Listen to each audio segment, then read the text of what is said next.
ভাই, আজকে যে অ্যানিমেটা নিয়ে কথা বলবো এটা দেখার পর তোমার মাথা সম্পূর্ণ নষ্ট হয়ে যাবে। একটা ছোট বাচ্চা ছেলে কিন্তু পাওয়ার এতটা অবিশ্বাস্য যে ডিমনরাও তার কাছে মাপ চাইতে বাধ্য হয়। তো চলো শুরু করা যাক এবং শেষ পর্যন্ত থাকো, কারণ এই ভিডিওতে একটা পর একটা টুইস্ট আসতেই থাকবে। একটা অন্ধকার গলিতে একজন সর্সারারকে একদল লোক পুরোপুরি বাজেভাবে ট্রিট করছে। তার সব জিনিসপত্র রাস্তায় ছুঁড়ে ফেলে দিচ্ছে, কারণ তারা মনে করে যে সে ভালো ম্যাজিক ব্যবহার করতে পারে না। হঠাৎ করে ব্যাটারা সরাসরি তার দিকে একটা শক্তিশালী ফায়ারবল ছুঁড়ে মারে আর বেচারা আগুনে ধরে যায়। কিন্তু চিৎকার বদলে সে ম্যাজিকের আসল শক্তি নিয়ে মুগ্ধ হয়ে কথা বলতে শুরু করে। ম্যাজিকের আসল শক্তি নিয়ে সে কতটা ফ্যাসিনেটেড সে কথা বলতে থাকে। আক্ষরিক অর্থে আগুনে পুড়তে পুড়তে মারা যাচ্ছে, তবুও তার একমাত্র ইচ্ছা হলো আরো বেশি ম্যাজিক শেখা। ব্যাপারটা পরে কিন্তু অস্থির ভাই। পরের মুহূর্তে তার চোখ খুলে যায় আর সে দেখতে পায় যে চারদিকে কয়েকজন সুন্দরী মেয়ে তাকে ঘিরে দাঁড়িয়ে আছে। তাই সে সাথে সাথে প্যানিক করতে শুরু করে, কারণ তার কোনো মেয়েদের সম্পর্কে ধারণা নেই এবং ওরা দেখতো বিশাল, মানে তো বুঝোই। ইনস্ট্রিংস থেকে কাজ করে সে আত্মরক্ষার জন্য একটা ফায়ারবল কাস্ট করে। কিন্তু এই ফায়ারবল আগের যে ফায়ারবলটা আমরা দেখছিলাম না, ওটা থেকে অনেক বেশি শক্তিশালী ছিল। ফলে সে একটা ঘরের একটা অংশ পুরোপুরি উড়িয়ে দেয়। সিনটা এরপর শিফট হয় শহরে, যেখানে একটা অ্যানাউন্সমেন্ট ছড়িয়ে পড়ে। সেলেন কিংডমে 7ম রাজপুত্রের জন্ম হয়েছে, যার নাম প্রিন্স লয়েড। কয়েক বছর কেটে যায় আর লয়েড একটা ছোট ছেলে হিসেবে বড় হয়। একদিন ঘরের ভিতরে মেয়েটা তাকে খুঁজছে, কারণ সে তাদের এড়াতে চুপি চুপি ঘুরে বেড়াচ্ছে। লয়েড মনে মনে কনফার্ম করে যে সে সত্যি রিইনকার্নেট করেছে এবং যদি একজন রয়্যাল প্রিন্স হিসেবে কিভাবে জন্ম হলো সেটা সে কনফিউজড। তবে সে এ বিষয়ে বেশি মাথা ঘামায় না, যেহেতু সে তার আগের জীবনে মনে রাখে, তাই সে তার ইচ্ছের কথা মনে রাখে, শক্তিশালী ম্যাজিক স্টাডি করা এবং দেখা সে কতটা পাওয়ারফুল হতে পারে। এরপরে সে একটা ওয়েল ডেভেলপ মেয়ের সাথে দেখা করে, যার নাম শিলা। আর হঠাৎ করে দুজন তলোয়ার নিয়ে একে অপরের সাথে ফাইটিং করতে শুরু করে। প্রিন্স হওয়ার সত্ত্বেও লর্ড স্বীকার করে যে কিংশিপে তার তেমন কোনো ইন্টারেস্ট নাই, যার কারণে তরল ট্রেনিং তার কাছে অপ্রয়োজনীয় মনে হয়। শিলা দ্বিমত পোষণ করে এবং জোর দিয়ে বলে যে একজন রয়্যাল হিসেবে তাকে অবশ্যই লড়াই করতে জানতে হবে। সে 3 বছর ধরে তার সর্ট ইনস্ট্রাক্টর আর তাকে ট্রেনিং দেওয়াটাই তার জীবনের উদ্দেশ্য হয়ে উঠেছে। লড়াইয়ের মাঝে লর্ড স্বীকার করে যে সে গোপনে ম্যাজিক ব্যবহার করে শিলা মুভমেন্ট পারফেক্টলি ট্র্যাক করছিল।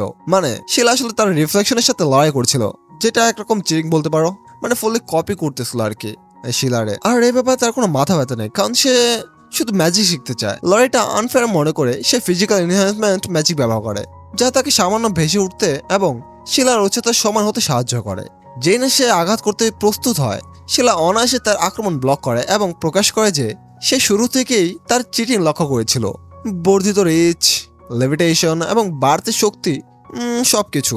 তাকে বকা দেওয়ার বদলে সে তার অবিশ্বাস্য ট্যালেন্টের প্রশংসা করে, বিশেষ করে একসাথে মাল্টিপল স্পেল ব্যবহার করার ক্ষমতা। লয়েড ভাবে যে শিলা এখনো বুঝতে পারেনি যে সে আসলে তার চেয়েও বেশি স্পেল ব্যবহার করেছিল, তাই এ কথা না বলাটাই ভালো মনে করে। আর ওয়েট, এখন তো মজা শুরু হচ্ছে। এরপর লয়েড মেয়েদের দ্বারা ঘেরাও হয় আর তারা জোর করে তাকে গোসল করাতে চায়। ওভার ডেভেলপ মেয়েদের সাথে গোসল করার সময়, আর ভালো কথা এই ওভার ডেভেলপ মানে তো বুঝোই, পুরোটা বললাম না আর কি। তো যেটা বলতেছিলাম, লয়েড একজনকে মজা করে একটা ডেমন সম্পর্কে কথা বলতে শুনতে পায়, যাকে ঘরের নিচে ফরবিডেন লাইব্রেরিতে সিল করে রাখা হয়েছে। এই কথাটা লয়েড শুনে তৎক্ষণাৎ কিউরিয়াস হয়ে ওঠে আর মেয়েরা ব্যাখ্যা করে যে বহু আগে গ্রিমোর নামক একটা শক্তিশালী ডেমনকে একটা বইয়ের মধ্যে সিল করতে গিয়ে কিংডম প্রায় ধ্বংস হয়ে গিয়েছিল। রাতে লয়েড কনসিলমেন্ট ম্যাজিক ব্যবহার করে অদৃশ্য হয়ে আন্ডারগ্রাউন্ড ফরবিডেন লাইব্রেরিতে লুকিয়ে ঢোকে। লয়েড সহজেই সিলটা বাইপাস করে লাইব্রেরিতে ঢুকে পড়ে। এই লাইব্রেরিতে একটা সিল ছিল যাতে বাইরে কেউ না ঢুকতে পারে সহজে, কিন্তু লয়েড সহজেই সিলটা বাইপাস করে লাইব্রেরিতে ঢুকে পড়ে। এত বছর এই ঘরের থেকেও এরকম একটা জায়গা অস্তিত্ব সে জানতো না, এটা ভেবেই সে অবাক হয়। ভেতরে ঢুকে সে বইগুলো এক্সপ্লোর করতে থাকে, যতক্ষণ একটা বই ভাসতে শুরু করে এবং সেখান থেকে একটা ফিগার বেরিয়ে আসে যে নিজেকে পরিচয় দেয় গ্রিমওয়ার হিসেবে। সে ইমপ্রেসড যে লয়েড সিলটা ভেঙেছে এবং সে তাকে পুরোপুরি আনসেল করতে বলে, কিন্তু লয়েড বুঝতে পারে এটা নিশ্চয়ই সেই লিজেন্ডারি ডিমন। গ্রিমোর তাকে গোল্ড দিয়ে প্রলব্ধ করার চেষ্টা করে, কিন্তু লয়েড সাথে সাথে ক্রিয়েশন ম্যাজিকের দুর্বল মান ধরে ফেলে। আর ভাই বিশ্বাস করো, বাজারে গোল্ডের যে দাম, আমি ওগুলো নিয়ে নিতাম। যাই হোক, তাই লয়েড গ্রিমোরকে বিশ্বাস করতে অস্বীকার করে এবং বলে যে সে তাকে আবার সিল করে দেবে। গ্রিমোর মরিয়া হয়ে পড়ে, তাই সে সাধারণত বিনিময়ে একটা এনশিয়েন্ট ম্যাজিক অফার করে। আর এইটা শুনে লয়েড আগ্রহ দেখাতে শুরু করে। লয়েডের পাস্ট লাইফের স্মৃতি ফিরে আসে, যেখানে সে হেনস্থার শিকার হয়। তাই সে স্বীকার করে যে রয়্যাল হিসেবে জন্ম নেওয়াটা তাকে একটা অ্যাডভান্টেজ দিয়েছে। তাই সে গ্রিমোরকে আনসিল করে। মুক্ত হওয়ার সাথে সাথে সে লয়েডের উপর শক্তিশালী ম্যাজিক দিয়ে আক্রমণ করে, লাইব্রেরির কিছু অংশ ধ্বংস করে। কিন্তু অবাক করার মতো বিষয় হলো লয়েড অক্ষত থাকে, কারণ সে একটা ব্যারিয়ার তৈরি করে রেখেছিল। স্বভাবতই সে ভয়ের বদলে ফেসিলিটেশন দেখায়, যেটা গ্রিমোরকে আরো উস্কে তোলে। আর সে আরো রেগে যায়, কারণ তার কোনো আক্রমণই ব্যারিয়ার ভাঙতে পারছে না। মাথা নষ্ট ব্রো। লয়েড তখন ডিমনের ম্যাজিক ফিঙ্গার দিয়ে টাচ করে, তার আঙ্গুল ইঞ্জুরি হওয়া সত্ত্বেও স্ট্রাকচার অ্যানালাইজ করে, যেটা তাকে আরো বেশি এক্সাইটেড করে। মানে কিছুটা বলতে পারো ম্যাডম্যান লেভেলের, মানে ব্যথা পাইতেছে তাও ম্যাজিক শিখতে হইব, পাগল একটা। গ্রিমিয়র আরো শক্তিশালী স্পেল ব্যবহার করে, কিন্তু শেষ পর্যন্ত সে নিজেই এক্সজস্টেড হয়ে বুঝতে পারে যে লয়েড বাচ্চা হলো অনেক শক্তিশালী। ভয় পেয়ে সে পালাতে চেষ্টা করে, কিন্তু লয়েডের লেয়ার্ড ব্যারিয়ারের মধ্যে আটকে যায়, যেখানে লয়েড ডিমনের ডিফেন্সিভ ম্যাজিক দেখার জন্য একটা বিশাল ফায়ারবল তৈরি করে। গ্রিমিয়র ডিফেন্ড করতে পারে না, সে পরাজিত এবং কনফিউজড যে লয়েডের আসল নেচার কি। লয়েড পুরো লাইব্রেরি ম্যাজিক দিয়ে ঠিক করে দেয়। এটা দেখে গ্রিমর এতটাই শকড হয়ে যায় যে সে লয়েডকে তার মাস্টার হতে অনুরোধ করে এবং এই ফাইটের জন্য মাফ চায়। লয়েড রাজি হয় এবং তাকে বলে কিংডমে যেন কেউ না দেখে সেজন্য ছোট হয়ে থাকতে। তাই সে একটা কিউট ছোট্ট প্রাণীতে রূপান্তরিত হয় এবং লয়েডের সাথে লেগে থাকে। কিন্তু আর শালায় ভাবতেছিল যে লয়েডের কাছে থাকলে সে তার হারানোর সুযোগ পাইব। তবে সে দ্রুত বুঝতে পারে যে লয়েডের মানা অসম্ভব রকম ডেন্স এবং ওভারওয়েলমিং। তাই সে যাই করুক না কেন লয়েডের কাছে মারা খাবেই। এই কারণে সে মনে করে লয়েড হিউম্যান না। কিন্তু লয়েড ক্যাজুয়ালি তাকে গ্রিম বলে ডেকে ওয়েলকাম করে, আর গ্রিম বেঁচে থাকার জন্য তাকে মেনে চলার সিদ্ধান্ত নেয়। পরের দিন একজন মানুষকে বেশ কয়েকজন লোক যত্ন সহকারে প্রস্তুত করছে এবং প্রস্তুত হয়ে সে সরাসরি লয়েডের রুমে যায়। সে আসার আগে লয়েড গ্রিমকে লুকিয়ে থাকতে বলে। এরপর জানা যায় যে মানুষটা হলো লয়েডের বড় ভাই অ্যালবার্ট। ট্রেনিং গ্রাউন্ডে অ্যালবার্ট তার স্কিল দেখায়, ফায়ারবল স্পেল দিয়ে একটা টার্গেট সহজে পুরোপুরি ধ্বংস করে। যখন লয়েডের আক্রমণে পালা আসে, তার চিন্তা ভাবনা প্রকাশ পায় যে তার রাজা হওয়ার কোনো ইচ্ছে নেই, তার আসল লক্ষ্য শুধু ম্যাজিক স্টাডি করা। এই মানসিকতা নিয়ে লয়েড একটা কার ফায়ারবল টেকনিক ব্যবহার করে সিদ্ধান্ত নেয়, টার্গেটগুলো ধ্বংস না করে হালকাভাবে স্পর্শ করার লক্ষ্য নিয়ে। অনেকেই তার কাজ ভুল বুঝে, এমনকি একজন তাকে নিয়ে মস্করা করে, ভেবে যে লয়েড ফেল করেছে। কিন্তু গ্রিম দ্রুত পয়েন্ট আউট করে যে লয়েড আসলে পারফেক্ট কন্ট্রোলে প্রতিটা টার্গেট হিট করেছে। এ লেভেলের প্রিসিশন অত্যন্ত কঠিন এবং শুধু টার্গেট ধ্বংস করার চেয়ে অনেক বেশি ইমপ্রেসিভ। অ্যালবার্ট সাথে সাথে লয়েডের টেকনিক বুঝতে পারে, কিন্তু কমেন্ট না করার সিদ্ধান্ত নেয় এবং তাকে ট্রেনিং এরিয়া ব্যবহার করার ফ্রি টাইম দিয়ে বিরতি নেয়। লয়েড এক্সাইটেড হয়ে ওঠে, রিস্ট্রিকশন ছাড়া এক্সপেরিমেন্ট করার জন্য একটা খালি শুটিং গ্যালারি পেয়ে সে খুশি। লয়েড গ্রিমকে বলে যে সে অ্যাডভান্স টেকনিক ট্রাই করতে চায়, ডাবল ইনক্যান্টেশন সহ। গ্রিম শক্ত হয়ে ব্যাখ্যা করে যে এরকম কিছু কেবলমাত্র দুটো মুখওয়ালা ডিমনদের পক্ষে সম্ভব। লয়েড উত্তর দেয় গ্রিমকে নিজে ভেতরে নিয়ে, যেটা থেকে গ্রিম স্তব্ধ হয়ে যায়, কারণ এর কেউ এমনটা করেনি। লয়েড তাদের ক্ষমতা একসাথে মিলিয়ে টেস্ট করার প্রস্তুতি নেয়, আর যখন সে অ্যাডভান্স ম্যাজিক ব্যবহার শুরু করে গ্রিম ব্যথা কষ্ট পেতে শুরু করে। লয়েড ব্যাখ্যা করে যে সে স্পেল ট্যাগ ব্যবহার করছে, একটা পদ্ধতি যা ইনক্যান্টেশন মিক্স করে একসাথে মাল্টিপল স্পেল অ্যাক্টিভেট করতে দেয়। কমপ্লিকেটেড স্পেল ব্যবহার করে লয়েড একসাথে প্রচুর সংখ্যক ইনক্যান্টেশন স্ট্যাক করার চেষ্টা করে। যখন গ্রিম সতর্ক করে যে একমাত্র একটা স্পেল স্ট্যাক করাও ইতিমধ্যে বিপজ্জনক বলে গণ্য হয়, লয়েড শীঘ্রই বুঝতে পারে যে সে গ্রিমের মুখ এবং নিজের মুখ দুটি দিয়ে কথা বলতে পারছে, যা তাকে একসাথে দুটি অ্যাডভান্স ইনক্যান্টেশন পারফর্ম করতে দিচ্ছে। গ্রিম এই পাওয়ার দেখে ভীষণ শকড হয়ে যায় এবং বুঝতে পারে ট্রেনিং গ্রাউন্ডে ডাইরেক্ট হিট করলে সবাইকে স্লাইম করে দেবে, মানে মিশে আলাইবে মাটিতে। তাই লয়েড আক্রমণটা আকাশের দিকে ছুড়ে দেয়, যার ফলে একটা বিশাল বিস্ফোরণ হয় যা পুরো শহর থেকে দেখা যায়। অন্যদিকে অ্যালবার্ট আয়োজনের সাথে লয়েড নিয়ে কথা বলে এবং ব্যাখ্যা করে যে লয়েড ইচ্ছাকৃতভাবে সব টার্গেট ধ্বংস না করে স্পর্শ করেছিল, আর বিশ্বাস করে যে লয়েডই আসল প্রডিজি। অ্যালবার্ট এমনকি পরামর্শ দেয় যে লয়েড একদিন গ্র্যান্ড সেজ হতে পারে এবং তাকে ভবিষ্যতে একজন মূল্যবান মিত্র হিসেবে দেখে। রাত অস্বাভাবিকভাবে দ্রুত নামার সাথে সাথে আমরা দেখি ট্রেনিং গ্রাউন্ড সম্পূর্ণ ধ্বংস।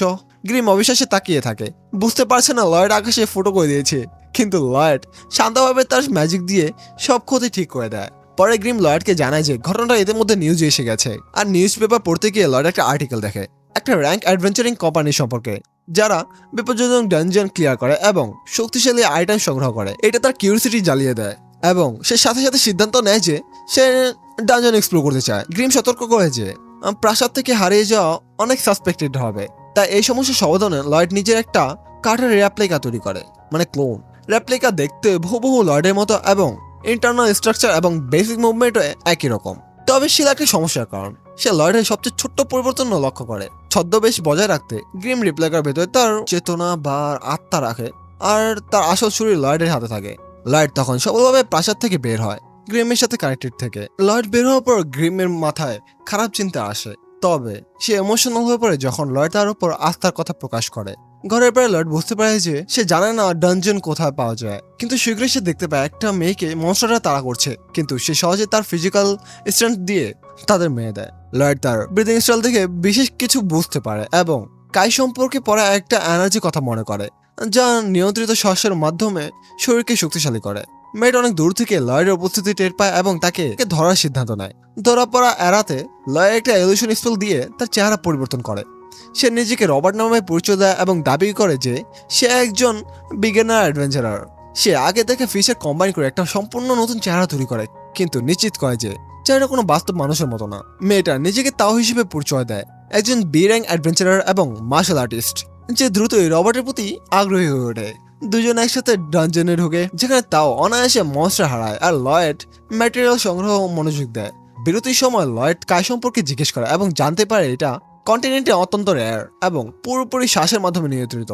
লয়েড একবার দেখে টেকনিক কপি করার চেষ্টা করে, যদিও এতে ব্যথা লাগে। সে তার শরীরে একটা নতুন এনার্জি তৈরি হতে অনুভব করে। সে বুঝতে পারে যে এই পাওয়ার তার ম্যাজিককে অনেক বেশি শক্তিশালী করতে পারে। এগিয়ে যেতে যেতে তাও একটা শক্তিশালী কায় অ্যাটাক দিয়ে ডানজন বস হারায়। তা একটা ট্রেজার চেস্টের কাছে যায়, ধরে নিচ্ছে ভিতরে তেমন কিছু নেই, মানে কোনো রিস্ক নেই আর কি। কিন্তু লয়েড বিপদ আঁচ করে এবং ঠিক সময় মতো তাওকে সরিয়ে দেয়। একটা লিঞ্চ মনস্টার হঠাৎ বাক্স থেকে বেরিয়ে আসে এবং একটা নতুন হুমকি নিয়ে। লিঞ্চ দেখে লয়েড কিউরিয়াস হয়ে যায়, এটা কোন ধরনের মনস্টার, কিন্তু তাও সাথে সাথে বিপদ বুঝতে পারে। তাই সে লয়েডকে ডানজন ছেড়ে চলে যেতে বলে, এমনকি জোর করে তাকে দূরে ঠেলে দেয়। লিঞ্চ তার দৃষ্টি তার দিকে ঘোরায় এবং তাকে মারার চেষ্টা করে, কিন্তু সে দক্ষতার সাথে আক্রমণ এড়ায়। তবে সাসপেক্ট মনে হয়, কারণ এই লেভেলের ডানজনে এরকম মনস্টার থাকার কথা না। এদিকে লয়েড ডানজনের পথগুলো দিয়ে পিছনে পড়তে থাকে। নিজেকে থামাতে সে একটা ব্যারিয়ার অ্যাক্টিভেট করে, কিন্তু সে তার উদ্দেশ্য নিয়ে প্রশ্ন তুলতে শুরু করে এবং ভাবে কেন সে তাকে এত জোরে ধাক্কা দিল। আর অন্যদিকে লয়েড গ্রিমকে চেক করতে গিয়ে দেখে গ্রিম ভয়াবহ অবস্থায় আছে এবং নড়াচড়া করতে পারছে না। গ্রিম মরিয়াভাবে লয়েডকে বাড়ি ফিরতে বলে এবং তাকে বাঁচাতে বলে। লয়েড তখন তাও বা গ্রিম কাকে সাহায্য করবে সিদ্ধান্ত নিতে পারছে না। তখন দেখে যে লিচ স্পষ্টতই তাওকে কাবু করে ফেলেছে।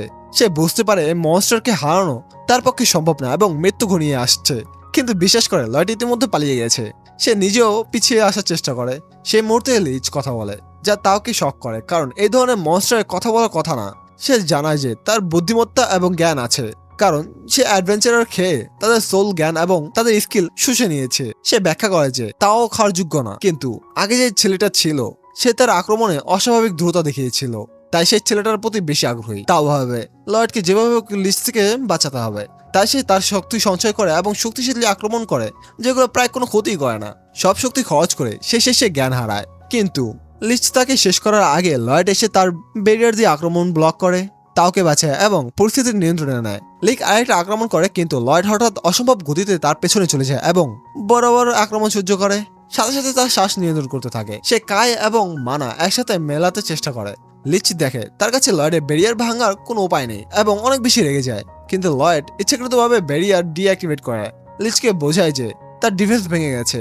লিক আবার আক্রমণ করে, কিন্তু লয়েড সুনির্দিষ্ট মুভমেন্ট এবং শ্বাসের মাধ্যমে অনায়াসে এড়িয়ে যায়। তাও বুঝতে পারে যে লয়েড ইচ্ছাকৃতভাবে ব্যারিয়ার সরিয়েছে আরো বেশি পাওয়ার চ্যানেল করতে। সফলভাবে কায় এবং মানা মিলিয়ে লয়েড শক্তিশালী আক্রমণ করে। প্রথম আক্রমণ লিকে কার্যকরভাবে পৌঁছায় না, কিন্তু লয়েড তার ভুলগুলো দেখে টেকনিক উন্নত করে, আক্রমণ আরো শক্তিশালী করে।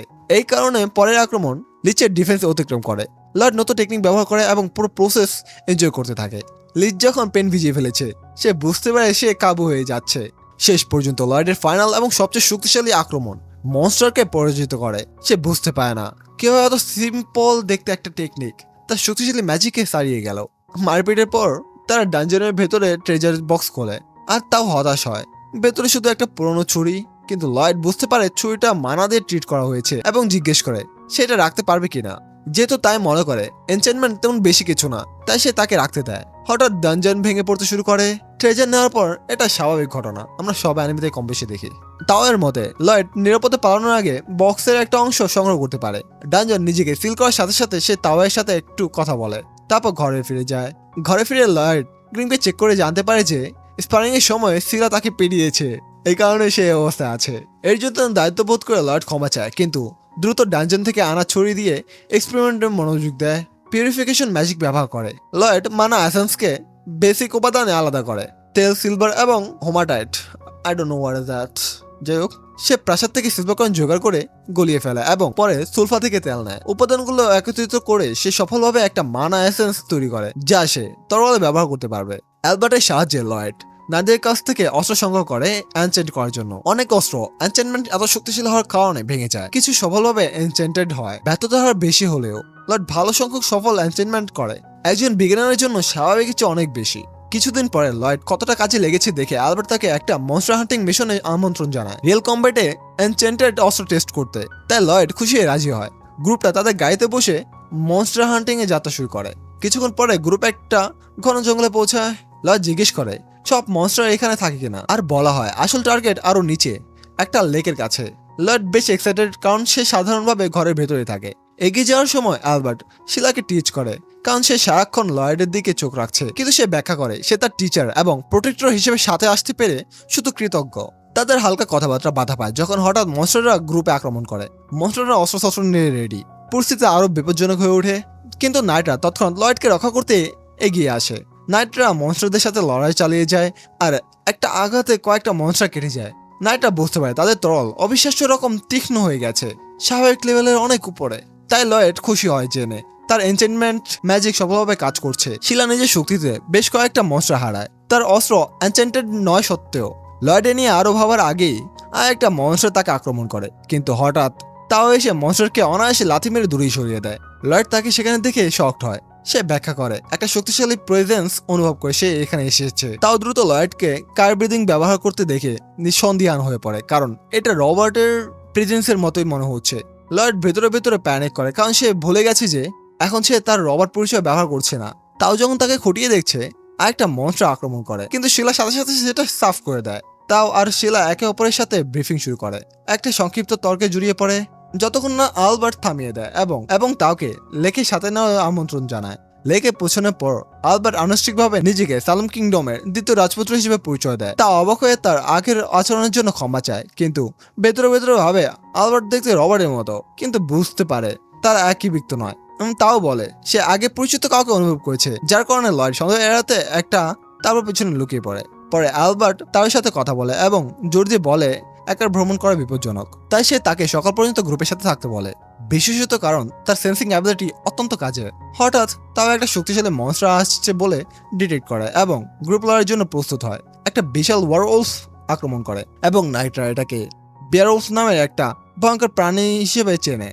শিলা লয়েডকে পিছিয়ে থাকতে বলে, কিন্তু বেয়ারউলফ এই শক্তিশালী আক্রমণ নাইটদের কাবু করে ফেলায়। তা একজনকে শক্তিশালী ব্রাশ দিয়ে বাঁচায়। আলবার্ট এগিয়ে আসে এবং এনচেন্টেড সোয়ার্ড বের করে একটা ভয়াবহ আক্রমণ করে বেয়ারউলফকে সম্পূর্ণ পুড়িয়ে দেয় এবং লয়েডের কৃতিত্ব দেয়। তার এনচেন্টমেন্ট স্পেল ছাড়া এত শক্তিশালী মনস্টারকে মারা কখনোই সম্ভব হতো না। কিন্তু গ্রিম বুঝতে পারে কিছু একটা ঝামেলা আছে, কারণ বেয়ারউলফ হঠাৎ উঠে দাঁড়ায় সম্পূর্ণ রিজেনারেটেড। আর আরো খারাপ ব্যাপার, আরো মনস্টারের যোগ দেয়। হঠাৎ একটা ডেমনিক ভয়েস জঙ্গলে প্রতিধ্বনিত হয়। সবাইকে মস্করা করতে করতে সে বেয়ারউলফের মুখের ভিতরে থাকে বলে জানায়। সে নিজেকে পরিচয় দেয় পিজুজু নামে, একজন ডিমন যে মনস্টারদের তার মিনিয়ন হিসেবে কন্ট্রোল করে। তাই সে তার মনস্টারদের আক্রমণ করতে কমান্ড দেয়। সব মনস্টার দ্রুত রিজেনারেট হতে থাকে আর অ্যালবার্ট বুঝতে পারে ডিমন মনস্টারগুলোতে মানা সাপ্লাই করছে, যার ফলে তারা ক্রমাগত রিজেনারেট হচ্ছে।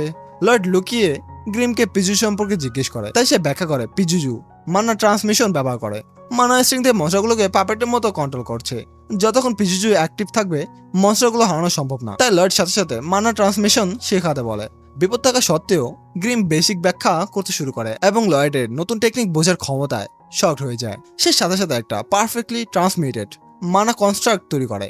এদিকে শিলা সরাসরি পিজুজুর মুখোমুখি হয়, কিন্তু লয়েডকে নিয়ে তার অপমান শুনে চেত্তা ফায়ার হয়ে যায়। তাই সে তাকে আক্রমণ করে। সে বেয়ারউলফের পা কেটে দেয় আর পিজুজু নিজে থেকে ফোকাস করতে থাকলে বাকি মনস্টাররা হিলিং বন্ধ করে দেয়।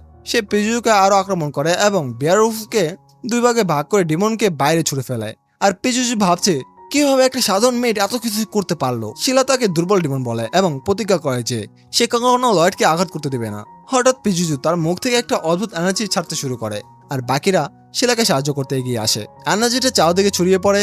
এর কারণে অ্যালবার্ট এবং বাকি সৈন্যরা হঠাৎ নড়াচড়া করতে পারে না, কারণ তাদের শরীর শক্তি হারিয়ে ফেলেছে। তাও বুঝতে পারে পরিস্থিতি কতটা গুরুতর, কারণ এনার্জিটা শিলাকেও প্রভাবিত করে, তাকে বাকিদের মধ্যে আটকে দেয়। পিজুজু শিলার উপর ভীষণ রেগে থাকে, তাই সে তাকে সহিংসভাবে আক্রমণ করে এবং পানিতে ছুড়ে দেয়। অ্যালবার্ট মরিভাবে শিলাকে সাহায্য করতে চায়, কিন্তু সে ডিমনের এনার্জিতে পুরোপুরি প্যারালাইজড এবং শীঘ্রই জ্ঞান হারায়। পিজুজু ব্যাখ্যা করে যে এই এনার্জি শ্বাসে নিলে যে কেউ তার কন্ট্রোলে চলে যায়। সে আবার সুলফাকে আক্রমণ করার চেষ্টা করে, কিন্তু তাও হঠাৎ এসে আঘাত ব্লক করে তাকে বাঁচায়। এখন তার দৃষ্টি তাওর দিকে, কারণ সে প্রশ্ন করছে কেন বাকিদের যে এনার্জি স্লাইম করে দিয়েছে সেটা তাকে প্রভাবিত করছে না। তাও কষ্ট করলেও পিছিয়ে যেতে রাজি না এবং লড়াই চালিয়ে যায়। লড়াইয়ের সময় পিজুজু বুঝতে পারে যে সে তার কন্ট্রোল রিজেস্ট করতে ব্রিদিং টেকনিক ব্যবহার করছে। শ্বাস নিতে কষ্ট হলেও তাও পালাতে অস্বীকার করে এবং লড়াই চালিয়ে যায়। যুদ্ধের সময় তা অতিরিক্ত পাওয়ার ব্যবহার করে এবং শ্বাসের নিয়ন্ত্রণ হারিয়ে ফেলে। আর ঠিক সেই মুহূর্তে একটা রিজেনারেট মনস্টার আক্রমণ করে তাই আটকে ফেলে। পিচুচু তাকে মস্কার করে এবং আরো বেশি এনার্জি ছাড়তে শুরু করে। তাওকে বশ করার চেষ্টা করে, তাও নিয়ন্ত্রণ হারাতে শুরু করে, কিন্তু কাছে রবার্টকে অনুভব করে, তাই তার উপর নির্ভর করার চিন্তা তাকে শক্তি দেয়। কিন্তু কিছুক্ষণ পরিবর্তন হওয়ার আগে মনস্টার পুরোপুরি তাকে গিলে ফেলে। লয়েড তখন পিচুচুর মুখোমুখি হতে এগিয়ে আসে, কারণ সে জানতে পারে যে সে বেয়ারউলফদের তাদের বাবা মাকে মেরে এবং তার পাওয়ার দিয়ে দাস করে নিজের কন্ট্রোলে নিয়েছে। এরপর পিচুচু বেয়ারউলফদের লয়েড এবং গ্রিমকে আক্রমণ করার কমান্ড দেয়। লয়েড শান্তভাবে তার মানা ট্রান্সমিশন টেস্ট করার সিদ্ধান্ত নেয়, তাই একটু মানা ছেড়ে সে যুদ্ধক্ষেত্রে একটা সুন্দর বাগানে রূপান্তরিত করে।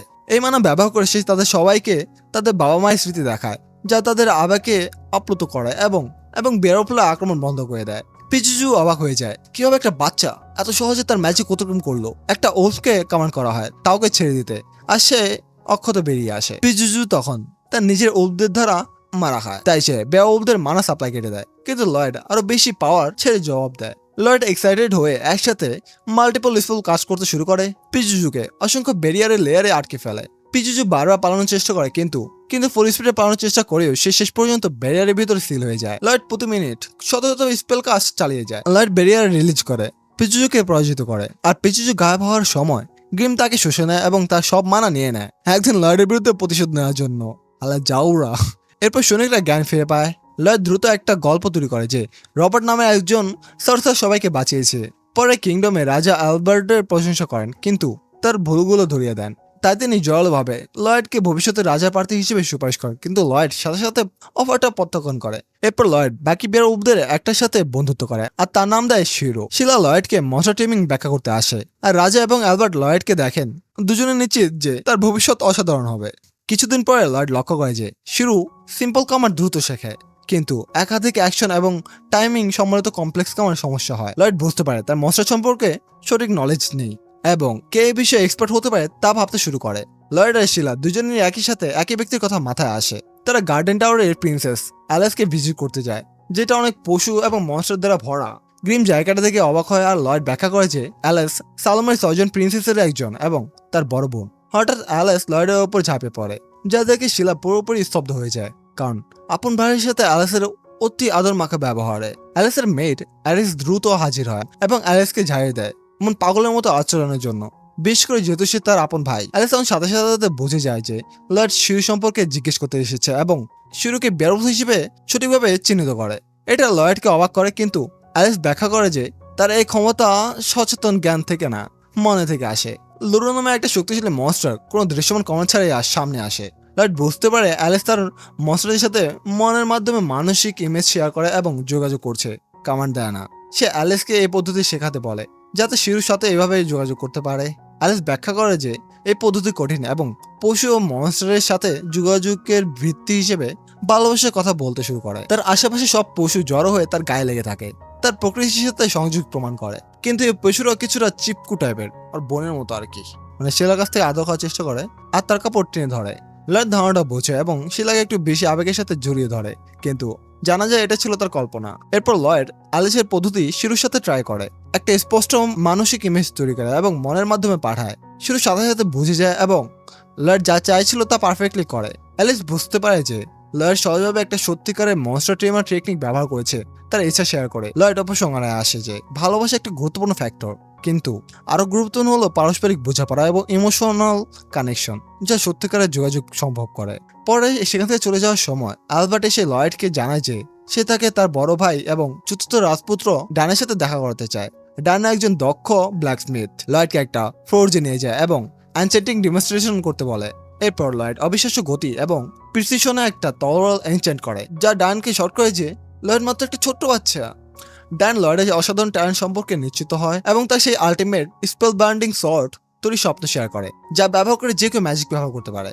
লয়েড রাজি হয় এবং প্রোডাকশন প্রসেসে আগ্রহী হয়ে ওঠে। তারা অ্যাডভান্স স্পেল ফর্মুলা ব্যবহার করে একটা শক্তিশালী তরোয়াল ফর্জ করতে শুরু করে, কিন্তু মেটাল বারবার ভেঙে যায়। লয়েড বুঝতে পারে কিছু একটা ভুল হচ্ছে স্পেলের তীব্রতা কমানো সত্ত্বেও, আর প্রিন্স লক্ষ্য করে যে ব্যবহৃত মানা এসেন্স অপরিশুদ্ধ, মানে মানা এসেন্স বিশুদ্ধ না। ড্যান সস্তা এসেন্স কিনেছে, তাই তার মানে তাদের আরেকটা ডানজনে ঢুকে চেস থেকে হাই কোয়ালিটি এসেন্স আনতে হবে, ঠিক যেভাবে সে আগে করেছিল। শিলা জানায় যে রাজা ইতিমধ্যে তার বৃদ্ধির জন্য লয়েডের ডানজন এক্সপ্লোরেশনে সম্মতি দিয়েছেন, তাই তারা পুরো বিষয়টা রিস্টার্ট করতে অ্যাডভেঞ্চার গিল্ডে যায়। ডানজনে ঢুকতে হলে হায়ার র্যাঙ্ক অ্যাডভেঞ্চারের দরকার, আর তাও সে সাহায্য অফার করে। বিনিময়ে রবার্টকে সেটা জানাতে হবে, কারণ সে এখনো তাকে খুঁজছে। বইনামার প্রেমে পড়ে গেছে। গ্রুপটা তখন একটা ডানজনে ঢোকে, সহজে মনস্টারগুলোকে হারায় এবং একটা চেস্ট পায় যাতে লয়েডের প্রয়োজনীয় ম্যাটেরিয়াল আছে। 4G ফিরে লয়েড ম্যাটেরিয়াল নিয়ে ফেরে, তাই একসাথে তারা সফলভাবে স্পেল বার্নিং সর্ড সম্পন্ন করে। ব্লেড ফোর্সের পর টেস্টের সময় সর্ড একটা বিশাল ব্লাস্ট আরে যা সবাইকে শর্ট করে দেয়, কিন্তু লয়েড চুপচাপ ভাবে যে সে হয়তো একটু বেশি ইনসেন্ট করে ফেলেছে।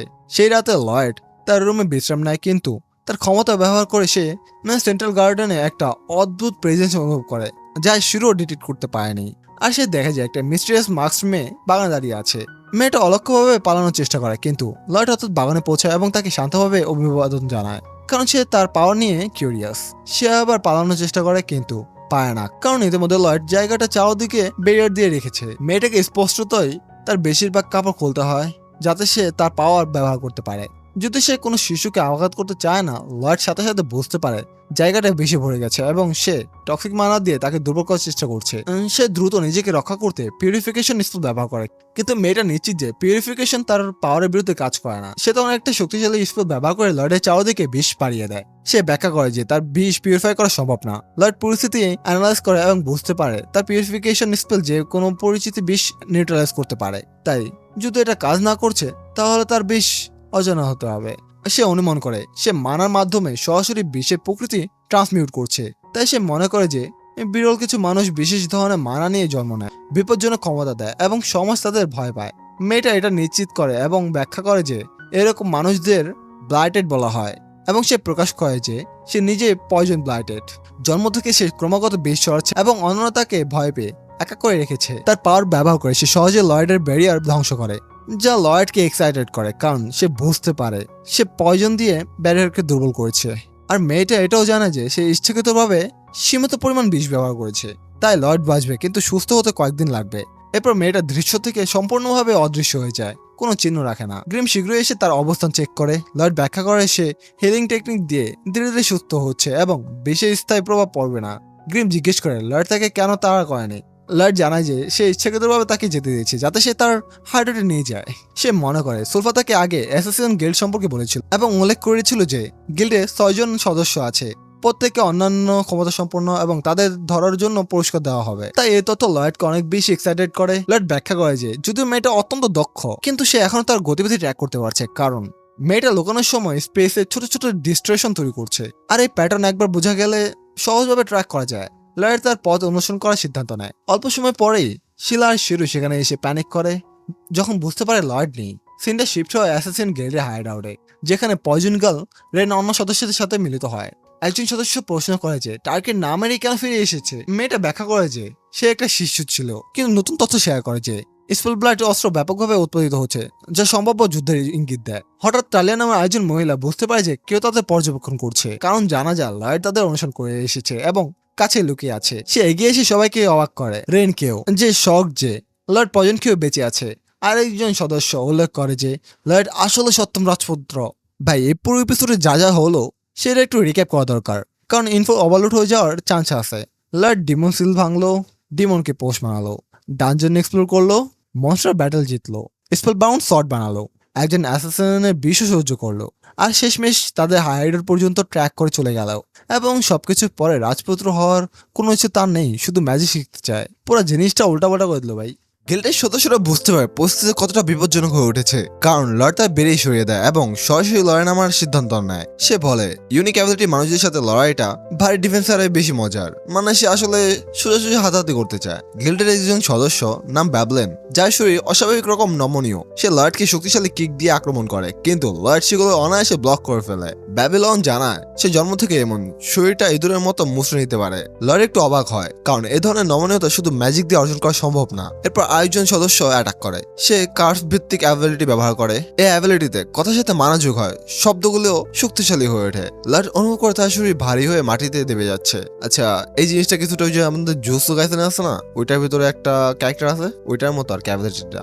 যারা জুসু কাইসেন দেখছো আগে পরে তারা বলতে পারবা। যাই হোক, ঠিক সেই মুহূর্তে গ্যালিলি নামের আরেকজন সদস্য তার উপরে স্টিক ওয়েব ছুড়ে মারে। এটা মারাগে দলে রূপান্তর করে তৈরি। এটা একটা আঠালো জাল যা লয়েডকে আটকে ফেলে। লয়েড দ্রুত তাদের অ্যাবিলিটি বিশ্লেষণ করে সে বুঝতে পারে এগুলো রেনের প্রয়োজন ট্রান্সমিউটেশনের সাথে অনেকটা মিলে যায়। এই সময় টালিয়া লড়াইয়ে যোগ দেয়। তার অ্যাবিলিটি হলো সে নিজেকে আঘাত করলে যাকে সে দেখছে সেও একই ব্যথা অনুভব করে, ফলে লয়েডও সে ক্ষতি টের পায়। কিন্তু ভয় পাওয়ার বদলে লয়েড উত্তেজিত হয়ে ওঠে। সে নিজেকে হিল করে আর সেটা টালিয়াকে সুস্থ করে দেয়। সে বুঝতে পারে এই অ্যাবিলিটি কিভাবে কাজ করে এবং সেটা আরো পরীক্ষা করতে চায়। এরপর লয়েড শর্ট কম্বেটে সুইচ করে শিলার টেকনিক কপি করে।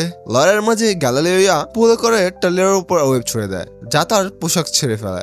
লয়েড পরিস্থিতির সুযোগ নিয়ে আক্রমণ শুরু করে। এই প্রক্রিয়ায় নিজেও আহত হয়, কিন্তু সেটা তাকে আরো উত্তেজিত করে তোলে। গ্যালিলিয়া এগিয়ে এসে তাকে ধরতে চায়, কিন্তু লয়েড তাকে ছুড়ে সরিয়ে দেয়, কারণ সে রেনের কাছে গিয়ে তার পয়জন আবার পরীক্ষা করতে চায়। গ্যালিলিয়া ফিরে এসে বলে, এটা করো না, কারণ রেন তার পাওয়ার নিয়ন্ত্রণ করতে পারে না, সে এখানে সবাইকে পয়জন করে দেবে। এটা শুনে লয়েড বুঝতে পারে এদের কেউ আসলে নিজের অ্যাবিলিটি ঠিক মতো নিয়ন্ত্রণ করতে পারে না। তখন সে গ্যালিলিয়ার পিঠে একটা শক স্পেল দিয়ে আঘাত করে, কিন্তু আসলে সে গ্যালিলিয়ার শরীরে সরাসরি একটা স্পেল এনগেট করে দেয়। এই স্পেল তার মানা স্থিতিশীল করে এবং জীবনে প্রথমবারের মতো সে নিজের পাওয়ার ঠিক মতো নিয়ন্ত্রণ করতে পারে। এরপর লয়েড একই স্পেল বাকি সব গিল্ড সদস্যদের উপর প্রয়োগ করে দেয়। সবাই এখন নিরাপদে নিজেদের অ্যাবিলিটি ব্যবহার করতে পারবে আর তাদের সব আঘাতও সেরে যায়। গিল্ড সদস্যরা আবেগে ভেসে যায়। কিছু পরে লয়েড বলে, এখন যেহেতু তারা পাওয়ার নিয়ন্ত্রণ করতে পারছে, সে তাদের সম্পর্কে আরো জানতে চায়। গিল্ডের মেম্বাররা রাজি হয় এবং তাদের অতীত জানতে শুরু করে, সাথে অ্যাসাসিন গিল্ডের উৎপত্তির গল্প।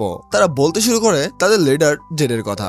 জেড একজন ফ্যান্টম, যার টেলিপোর্টেশন পাওয়ার ছিল অনিয়ন্ত্রিত, মানে ওদের মতোই, এবং কিভাবে গিল্ড তৈরি হয়েছিল বিপজ্জনক কাজ নেওয়ার জন্য, যা অ্যাডভেঞ্চার গিল্ড সামলাতে পারতো না। কথা বলতে বলতে তারা একটা রহস্যময় চিঠি পায়। কোথা থেকে এলো কেউ ঠিক জানে না। সবাই মিলে সেটা দেখার সিদ্ধান্ত নেয়। কিছু সময় পর শিলা শিরোকে নিয়ে সেই জায়গায় আসে এবং লয়েডে রেখে যাওয়া একটা চিঠি খুঁজে পায়। সে সেটা আলবার্টকে দেখায়। চিঠি পরে আলবার্ট রেগে ফুঁসে ওঠে, কারণ লর্ড অ্যাসাসিন গিল্ডের সাথে একজন বিপজ্জনক লর্ডের সাথে দেখা করতে গেছে। মনে হচ্ছে পুরো ব্যাপারটা একদম যুদ্ধের দিকে যাচ্ছে। এদিকে লর্ড তার পাওয়ার ব্যবহার করে সব অ্যাসাসিন গিল্ড সদস্যদের দ্রুত গতিতে অন্য জায়গায় নিয়ে যাচ্ছে, কিন্তু যাওয়ার আগে সবাই একসাথে বসেছিল এবং লিলিয়া দ্রুত চিঠিটা খুলছিল। চিঠি পড়তেই সবাই গভীরভাবে আবেগক্রান্ত হয়ে পড়ে, কারণ চিঠি ছিল জেডের নিজের। যে চিঠিতে দেরির জন্য ক্ষমা চায়, বলে সে যুদ্ধের প্রস্তুতি নেওয়া শক্তিগুলোকে পরাজিত করছে এবং জানায় সে একজন লর্ড হয়েছে। সে সবাইকে লর্ড ম্যানরে আসতে বলে। এটা উদযাপনের প্রতিশ্রুতি দেয়, ঠিক যেমনটা একসময় বলেছিল। চিঠি পড়ে সবাই আনন্দে আর স্বস্তিতে ভরে যায়। বিশ্বাস হচ্ছে না যে জেড অবশেষে ফিরে এসেছে। রিন সাজেস্ট করে লয়েডকেও সাথে নেওয়া উচিত। সে জেডের কার্ড সরিয়ে দিতে পারে এবং বাকিদের মতো তাকেও পাওয়ার নিয়ন্ত্রণ করতে সাহায্য করবে।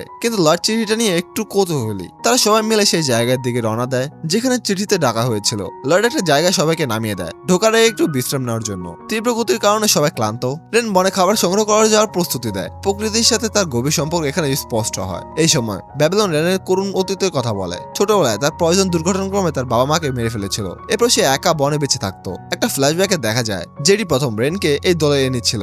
সবাই তার প্রয়োজনকে ভয় পেলেও জেড তাকে মেনে নিয়েছিল। সে জোর দিয়ে বলেছিল রেন অন্যদের সাথে থাকতে শিখতে পারবে। এরপর রেন দলের জন্য খাবার তৈরি করে। দেখতে একটু অদ্ভুত হলেও লর্ড আর গ্রেম কোনো দ্বিধা ছাড়াই খেয়ে নেয়। এটা দেখে বাকিরা অবাক হয় এবং সাহস করে চেষ্টা করে। রেন খুশি হয়, এখন সে কাউকে ক্ষতি না করে রান্না করতে পারছে। প্রয়োজনের উপর উন্নত নিয়ন্ত্রণের কারণে সে মনে মনে আশা করে একদিন জেডও তার রান্না খেতে পারবে। আরেকটা ফ্ল্যাশব্যাকে জেড তার আসল পরিচয় স্বীকার করে। সে একটা দুর্নীতিগ্রস্ত নোবেল পরিবারের তৃতীয় সন্তান এবং তার পরিবারের কারণে যে যুদ্ধ লাগছিল সেটা থামাতে মিত্র ও শক্তি জোগাড় করতে সে এই দল তৈরি করেছিল। দল ম্যানরের দিকে এগিয়ে যায়, কিন্তু লয়েড পথে ঘুমিয়ে পড়ে। তবে ঘুমের মধ্যেও তার শক্তিশালী বেরিয়ে সক্রিয় থাকে, যেন সে কিছু একটা ঠিক মনে হচ্ছে না বলে সন্দেহ করছে। রেন সাজেস্ট করে লয়েড ছাড়ে আগে ম্যানর দেখে আসি, নিরাপত্তার খাতিরে। দল রাজি হয় এবং লয়েড আর গ্রিমকে রেখে এগিয়ে যায়। ম্যানরে পৌঁছে তার উদযাপনের প্রস্তুতি দেখে অবাক হয়। কোনো বিপদের চিহ্ন নেই। তাদের ভেতরে স্বাগত জানানো হয় এবং টেবিলে বসানো হয়। সবাই একটু নার্ভাস, কিন্তু তারপরে জেড আসে এবং সবাইকে অভিবাদন জানায়। সে নোবেলের পোশাক ছেড়ে সাধারণ পোশাক পরলে নিশ্চিত হওয়া যায় সে এখন তার ম্যাজিক নিয়ন্ত্রণ করতে পারছে। এটা দলকে আশ্বস্ত করে। রেন এগিয়ে যায় জেডের সাথে দেখা করতে, কিন্তু আবেগে সে অভিভূত হয়ে পড়ে। কিন্তু মুহূর্তটা স্থির হওয়ার আগে সব হঠাৎ বদলে যায়। জেডের উপস্থিতি অন্ধকার হয়ে ওঠে আর চারপাশে মানুষগুলো ডিমনের রূপান্তরিত হয়। একটা ভয়াবহ সত্য প্রকাশ পায়, যেটা আসলে পুরোপুরি ইভেল। সে সবাইকে তার সামনে হাঁটু কাটতে বলে। তারা অনিচ্ছায় সেটা করতে বাধ্য হয়, কারণ সে পাওয়ার ব্যবহার করে সবাইকে বাঁকিয়ে ফেলে। গ্রিম এগিয়ে আসে সবাইকে বাঁচাতে। সে আক্রমণ করতে করতে বাকিদের পালিয়ে লর্ডকে সতর্ক করতে বলে, কিন্তু যে সহজেই গ্রিমকে ছুড়ে ছড়িয়ে দেয়। গ্রিম লর্ডের কাছাকাছি পড়ে এবং কোনো মতো তাকে জাগাতে সক্ষম হয়। ম্যানরে ফিরে যায়। একটা ডেমনিক সত্তা জেডকে নিয়ন্ত্রণ করছে বলে জানা যায়। সে নিজেকে গিজারম বলে পরিচয় দেয়, নেদার ওয়ার্ল্ডের একজন ডিমন। সে বলে যেটা আর বেঁচে নেই। তার শক্তিশালী টেলিপোর্টেশন অ্যাবিলিটির কারণেই তার শরীর দখল করা হয়েছে। এরপর সে বিস্তারিত বলে কিভাবে জেড মাসের পর মাস প্রতিরোধ করেছিল, অকল্পনীয় কষ্ট সহ্য করে তার বন্ধুদের রক্ষার চেষ্টা করেছিল, এমনকি নিজেকে শেষ করে দিতেও চেষ্টা করেছিল যেন দখল না হয়। কিন্তু প্রতিবার এই ডিমন তাকে সারিয়ে তুলতো, ধীরে ধীরে তার মন ভেঙে দিত। যতক্ষণ না জেড পুরোপুরি চলে যায়। রেন সতটা জেনে ভেঙে পড়ে। ডিমন তার মৃত বাবা মাকে নিয়ে উপহাস করে। জেড এক সময় রেনকে যে হেয়ার ক্লিপ দিয়েছিল সেটাই ভেঙে দেয়। রেন হতাশে শেষ প্রান্তে চলে যায়। ডিমন আরো জানায় ব্লাইটের শরীরগুলো ডিমনদের জন্য আদর্শ পাত্র এবং এই দলটাই সবসময় তার আসল লক্ষ্য ছিল। রেন লয়েডের বিষয়ে তথ্য দিতে অস্বীকার করে, এমনকি নিজেকে আহত করে চুপ থাকে। ডিমনটা অনেক রেগে যায়। ঠিক তখন সে আরো কিছু করার আগে আকাশে একটা বিশাল স্পেল ফুটে ওঠে। একটা শক্তিশালী বিস্ফোরণ ডিমনদের মুছে দেয় এবং দলকে একটা প্রোটেক্টিভ ব্যারিয়ার ঢেকে ফেলায়। আমরা দেখি অবশেষে লয়েড সেখানে পৌঁছে যায়। সে জানায় সে সবার উপর প্রোটেক্টিভ স্পেল রেখেছিল আগে থেকেই। সে সরাসরি গিজারমের সামনে এসে দাঁড়ায়। লয়েডকে আসতে দেখে রেন অত্যন্ত খুশি হয়। সে কাছে এসে দেখে রেন মারাত্মকভাবে আহত, তখন সে তাকে হেল করে। এরপর লয়েড বাকিদের পালিয়ে যেতে বলে। সে বুঝে গিজারম নির্দিষ্টভাবে তাদেরকে টার্গেট করেছে, তাই একা সব সামলানো ভালো। রেন যেতে অস্বীকার করে, কিন্তু গ্যালিলিও তাকে তুলে জোর করে পিছিয়ে হাঁটায়। বাকিরাও পিছিয়ে যায় লয়েডের কাছে ক্ষমা চাইতে যেতে। এদিকে ডিমনরা বিশাল গর্তের চারপাশে জড়ো হয়। ধরে নেয় গিজারম বিস্ফোরণে মারা গেছে। হঠাৎ গিজারম তাদের পেছনে আবির্ভূত হয় এবং স্বাভাবিকভাবে একটা ডিমনকে ওই জায়গায় মেরে ফেলে। বাকিদের ভয় দেখা দেয়। অন্য ডিমনরা আতঙ্কিত হয়ে পড়ে। গিজারম অনেক খেপে যায় এবং তাদের মিশনের কথা মনে করে দেয়। পালানো অ্যাসিস্ট্যান্টদের ধাওয়া করতে বলে, সতর্ক করে দেয় ব্যর্থ হলে সে সবাইকে শেষ করে দেবে। ডিমনরা অ্যাসিস্ট্যান্টদের পেছনে ছোটে, কিন্তু লয়েড পথ আটকে দাঁড়ায় এবং একের পর এক শক্তিশালী বিস্ফোরণ ঘটিয়ে তাদের ছত্রভঙ্গ করে দেয়। দুটি ডিমন লয়েডের উপর ঝাঁপিয়ে পড়ার চেষ্টা করে। একটা আক্রমণ করলে লয়েড শুধু সরে যায় এবং সেই আক্রমণটা অন্য ডিমনটার গায়ে গিয়ে লাগে। এই যুদ্ধের মাত্রা দেখে দূর থেকে অ্যাসাসিন গিল্ড হতবাক হয়ে যায়। কিছুক্ষণ পর গিজারম সরাসরি লয়েডের মুখোমুখি হয়। সে তার মারাত্মক স্পিচ অ্যাবিলিটি দিয়ে আক্রমণ করে এবং সেটা লয়েডের ব্যারিয়ার না ভেঙে তার ভেতর দিয়ে স্লিপ করে যায়। লয়েড বুঝতে পারে এই আক্রমণ কাঁচা শক্তির উপর নির্ভর করে না, সরাসরি ম্যাজিক ডিফেন্স বাইপাস করে। গ্রিম ব্যাখ্যা করে গিজারম কোনো স্পেলের দরকার নেই, তার মানা নিজে মারাত্মক প্রভাব তৈরি করে। লয়েড বুঝে গিজারমের মানা পানির মতো আচরণ করে, বেরিয়ে সামান্য ফাঁক দিয়েও গলে ঢুকে যায়। মানে তার আক্রমণ সরাসরি ভাইটাল অর্গানে পৌঁছে দিতে পারে, যা তাকে চরম বিপজ্জনক করে তোলে। গ্রিম ডিমনদের র্যাঙ্কিং সিস্টেমে কথা বলে। সবচেয়ে শক্তিশালী ডিমনরাও গিজারমের চেয়ে অনেক নিচে। সে শুধু হাই ক্লাস ডিমন না, সে নেদার ওয়ার্ল্ডের একজন রয়্যাল, একজন সত্যিকার ডিমন লর্ড যে প্রাকৃতিক দুর্যোগ ঘটাতে সক্ষম। গ্রিম মনে করে পালানো একমাত্র বিকল্প, কিন্তু লয়েড পিছু হাঁটতে অস্বীকার করে। সামান্য এগিয়ে যায় এবং নিজেকে প্রিন্স হিসেবে পরিচয় করে দেয়। যুদ্ধের মাত্রা অনেক বেড়ে যায়। গিজারম অল্প মানা দিয়ে লয়েডের হ্যাভি ডিউটি ব্যারিয়ার ভেঙে ফেলে। সে অসংখ্য ধারালো সুই তৈরি করে এবং লয়েডকে দ্রুত গতিতে পিছু হাঁটতে বাধ্য করে। চারপাশ ক্ষতগ্রস্ত হয়ে যায়। গিজারম মনে করে লয়েডকে আঘাত করেছে, কিন্তু তখন বুঝতে পারে সেটা লয়েডের একটা ডেকয় ছিল। অ্যাসাসিন গিল্ড অবিশ্বাসে তাকিয়ে থাকে। তারা লক্ষ্য করে তাদের ধাওয়া করার কথা যে সব ডিমনদের, তারা এখন লড়াই দেখছে। হুশফিলের ডিমনরা অ্যাসাসিনদের দিকে ফিরে আসে। আবার গ্যালিলিও ব্যাবিলনকে নির্দেশ দেয় তার নমনীয় ছুরি ব্যবহার করে ক্যাসেলের গেট খুলতে, যেন সবাই পালাতে পারে। রেন লয়েডের জন্য চিন্তিত। লয়েড একা লড়াই চালিয়ে যাচ্ছে। গিজারম লয়েডের ডিফেন্সের উপহাস করে, টেলিপোর্টেশনে সম্পূর্ণ নিয়ন্ত্রণ দেখায়। দাবি করে জেড কখনো এটা আয়ত্ত করতে পারেনি। সে মানুষ আর ব্লাডেড মানুষদের ছোট করে দেখে, মনে করে তারা শুধু ডিমনদের পাত্র হওয়ার যোগ্য। নিজের শক্তি দেখাতে গিজারম একটা অপরোধক আক্রমণ করে, লয়েডের শরীরে ভেদ করে। ঘোষণা দেয় লয়েড শীঘ্রই মারা যাবে এবং সে তার শরীর নিজের জন্য নেবে। একই সাথে অ্যাসাসিন গিল্ড পালানোর চেষ্টা করছে। গেট বন্ধ হয়ে আসছে। ডিমনরা আক্রমণ করে, কিন্তু গ্যালিলিও ওয়েব দিয়ে তাদের সাময়িকভাবে আটকে দেয়। ক্রোনামের আরেকজন সদস্য একটা সুনির্দিষ্ট আক্রমণ করে, যা শুধু শত্রুদের আঘাত করে। প্রমাণ করে লয়েডের সাহায্যে তার নিয়ন্ত্রণ কতটা উন্নত হয়েছে। ব্যাবিলন সফলভাবে গেট খুলে দেয়, কিন্তু পালানোর সময় আরো ডিমন মুক্ত হয়। উপহাস করে বলে তারা কত দূর দৌড়াক, দৌড়া তো পড়বেই। টালিয়া এগিয়ে এসে এবং তার অ্যাবিলিটি সক্রিয় করে, নিজেকে আঘাত করে সেই ক্ষতি ডিমনদের মধ্যে ছড়িয়ে দেয়। ডিমনরা ক্ষত সারিয়ে নেয়, কিন্তু টালিয়া আবার নিজেকে আঘাত করে ক্ষতি ফের তাদের কাছে পাঠায়। সে তার বন্ধুদের পালাতে বলে এবং বলে সে তাদের আটকে রাখবে। রেন তাকে ছেড়ে যেতে রাজি না, কিন্তু গ্যালিলিও সবাইকে জোর করে গেটের ওপাশে ঠেলে দিয়ে গেট বন্ধ করে দেয়। নিজে আর টালিয়ার সাথে অ্যাটাকে যায়। টালিয়া বলে সে ডেড ব্লো ব্যবহার করবে, নিজেকে বলিদান করে সব ডিমনদের শেষ করে দেবে। গ্যালিলিও তার সাথে থাকার সিদ্ধান্ত নেয়, এমনকি মরতে হলেও একসাথে থাকবে। এটা থেকে ডিমনরা আতঙ্কিত হয়ে পড়ে, বুঝতে পারে তার অ্যাবিলিটি কতটা বিপজ্জনক। দরজার এই পাশে রেন মরিয়া হয়ে টালিয়াকে থামানোর চেষ্টা করছে, মনে করিয়ে দিচ্ছে তারা এখন পাওয়ার নিয়ন্ত্রণ করতে পারে আর আর কাউকে হারাতে পারবে না। তবু টালিয়া তার সংকল্পে অটল থাকে। অন্যদিকে গিজারম অ্যাসাসিন গিল্ডের দিকে যা প্রস্তুতি নেয়, কিন্তু ঘুরে দেখে লাইট কোথাও নেই, শুধু একটা ভাঙা পাথরের ডেকে পড়ে আছে। লাইট অভিভূত হয়ে তলোয়ার দিয়ে আক্রমণ করে। গিজারম অপ্রস্তুত হয়ে পড়ে। গিজারম বুঝতে পারে আসল লড়াই এখন শুরু হচ্ছে, কিন্তু লয়েড একটা গোলমালের আভাস টের পায়। পরিস্থিতি আরো বিপজ্জনক হচ্ছে বুঝতে পারে। দৃশ্য সরে যায় অ্যাসাসিন গিল্ডের কাছে। হঠাৎ ডিমনদের উপর আগুন বর্ষণ শুরু হয়। গ্যালিলিও কোনো মতো টালিয়াকে নিরাপদে বের করতে পারে। বিভ্রান্তের মধ্যে একটা রহস্যময় চিত্র গেট থেকে বেরিয়ে আসে। দোয়াশলে দেখা যায় আলবার্ট, সালফা এবং রাজ্যের আরো কিছু সহযোগী। রেন আলবার্টকে চিনতে পারে, দ্বিতীয় প্রিন্স। সে বুঝতে পারে তারা সবাই লয়েডকে বাঁচাতে এসেছে। তাদের সাহায্যের আগে একটা ফ্ল্যাশব্যাকে শিলাকে দেখা যায় একা ট্রেনিং করছে। সে পুরো শক্তি দিয়ে একটা টার্গেট আক্রমণ করে, কিন্তু বুঝতে পারে একটা মারাত্মক সমস্যা আছে। যখন সে বেশি শক্তি ব্যবহার করে তার তলোয়ার বাঁকা হয়ে যায়। এটা তাকে চিন্তিত করে, কারণ অস্ত্র যদি তার শক্তি সহ্য করতে না পারে, সে আসল যুদ্ধে কখনো পূর্ণ সক্ষমতা লড়তে পারবে না। শিলা শিলা বুঝে পাওয়ার নিয়ন্ত্রণ করতে পারলেও হাই ক্লাস ডিমনের মতো শক্তিশালী শত্রুর বিরুদ্ধে তলোয়ারে ব্যর্থ হলে সমস্যা থাকবে। এই ভাবনা তার মাথায় ঘুরছে। দৃশ্য পরিবর্তন হয়। যুদ্ধক্ষেত্রে ফিরে আসি। অ্যালবার্ট, ডান, শিলা এবং বাকিরা লয়েডকে উদ্ধার করতে এসেছে। রেন শক্তিবৃদ্ধি দেখে স্বস্তি পায়, কিন্তু সালফা আর অ্যালবার্ট দ্রুত অ্যাসাসিন গিল্ডকে সরিয়ে দেয়। আগে তাদের মোকাবেলা করতে হবে। ডান প্রশ্ন করে ডিমনদের দিকে মনোযোগ দেওয়া কি বেশি গুরুত্বপূর্ণ না, কিন্তু শিলা জোর দিয়ে বলে গিল্ড আগে শেষ করতে হবে। সে তলোয়ার তাদের গলায় ঠিকই ভয় দেখায় এবং দাবি করে লর্ডের অবস্থান জানাও, না হলে এক একে মাথায় নামাবো। চাপে পড়ে গ্যালিয়া জানায় লর্ডের ক্যাসেলের ভিতরে লড়ছে। অ্যালবার্ট বিভ্রান্ত হয়, লর্ড একা এত বিপদে কেন পড়লো। টেলিয়া ব্যাখ্যা করে লর্ড অ্যাসাসিন গিল্ডকে রক্ষা করতে এটা করেছে। রেন প্রায় আরো বলে ফেলে লর্ড আসলে ডিমন লিডারের সাথে লড়ছে, কিন্তু ব্যাবিলন তাকে থামায়। লর্ডের শক্তি আর গ্রিমের বিষয়ে চুপ থাকার প্রতিশ্রুতি কথা মনে করে দেয়। শিলা উত্তেজিত হয়ে ধরে নেয় তার মিথ্যা বলছে, গিল্ড সদস্যের শাস্তি দিতেই যায়। তখন রেন মারিয়া হয়ে শিলাকে থামায় এবং সব খুলে বলে। সে স্বীকার করে তাদের বিশ্বাস না করাটা স্বাভাবিক, কিন্তু সে কৃতজ্ঞ কারণ তার পরিবারকে বাঁচিয়েছে।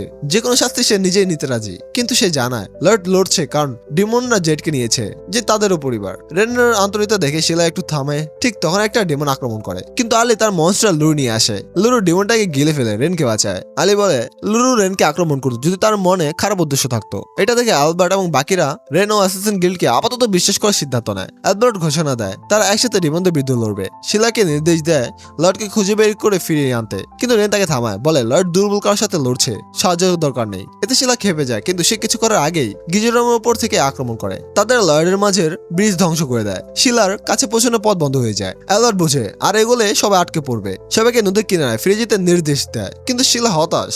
সে এত কাছে পৌঁছেছিল কিন্তু আর যেতে পেল না। উপর থেকে লর্ড আর গিজরাম সবকিছু দেখছে।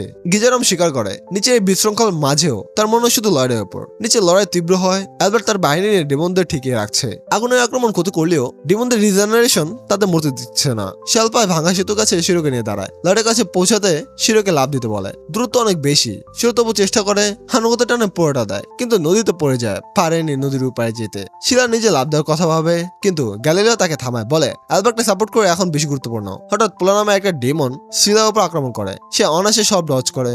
ডিমন নিজেকে একটা এইথ ক্লাস ডিমন বলে পরিচয় দেয়, বাকিদের চেয়ে অনেক শক্তিশালী। কিন্তু শিলা তাকে উপহাস করে কারণ তার মধ্যে কিছু একটা আছে। ডিমন রেগে গিয়ে লড়াই শুরু করে। তাদের লড়াইয়ের শকওয়েভ চারপাশে ছড়ায়। ব্রিজ আরো ক্ষতিগ্রস্ত হয়। দুজনে অবশ্য গতি আর দক্ষতা দেখায়। আহত হওয়ার পরেও একটা মেয়েদের এই শক্তি দেখে অ্যাসাসিন গিল্ড হতবাক। ডিমন রিজনেট করে এবং মানুষের উপর শ্রেষ্ঠত্ব দাবি করে। বলে সে অ্যাসাসিনদের শরীর ছেড়ে দেবে এবং শিলা শরীর নেবে, কারণ তার তল দক্ষতা এবং শক্তি তাকে আরো ভয়ঙ্কর করে তুলবে। সে যে মানুষের শরীরে আছে তার মার্শাল স্টাইল ব্যবহার করতে শুরু করে। সে মানুষরা স্মৃতি ভেসে ওঠে, ট্রেনিং, পরিবার, বিয়ে, সবকিছু যা ডিমন তার ভেতরে ঢুকে সব শেষ করে দিয়েছে। এটা অ্যাসাসিনদের প্রচন্ড রাগিয়ে দেয়, কিন্তু শিলা পাল্টা ডিমনের নিজের ব্লেড টেকনিক কপি করে, প্রমাণ করে সে শরীর চুরি না করেই দেখে দেখে স্কিল শিখতে পারে। এটা ডিমনকে স্তব্ধ করে দেয়। শিলা শিরোকে ডাকে। শিরো নদী থেকে ফিরলে শিলা তার পশমের ভেতর থেকে একটা তলোয়ার বের করে এবং চূড়ান্ত তলোয়ারের প্রস্তুতি নেয়। একটা ফ্ল্যাশব্যাকে দেখা যায় এই তলোয়ার ডান আর লয়েড একসাথে বানিয়েছিল। শিলার পুরনো তলোয়ার ট্রেনিং এ ভেঙে যাওয়ার পরে লয়েড এটা ডিজাইন করেছিল, শক্ত অথচ নমনীয়, যেন শিলা কোনো বাধা ছাড়াই প্রশক্তিতে লড়তে পারে। লয়েড আরো বলেছিল ডিমনরা মারা যায় যদি হোস্টের শরীর ধ্বংস হয়, কিন্তু শুধু এক অ্যাটাকে, মানে একবার একটা অ্যাটাক করে পুরো শরীরটা ধ্বংস করে দিতে হবে। এসব জেনে শিলা খুশি হয়ে লয়েডকে জড়িয়ে ধরেছিল। বর্তমানে ফিরে আসি।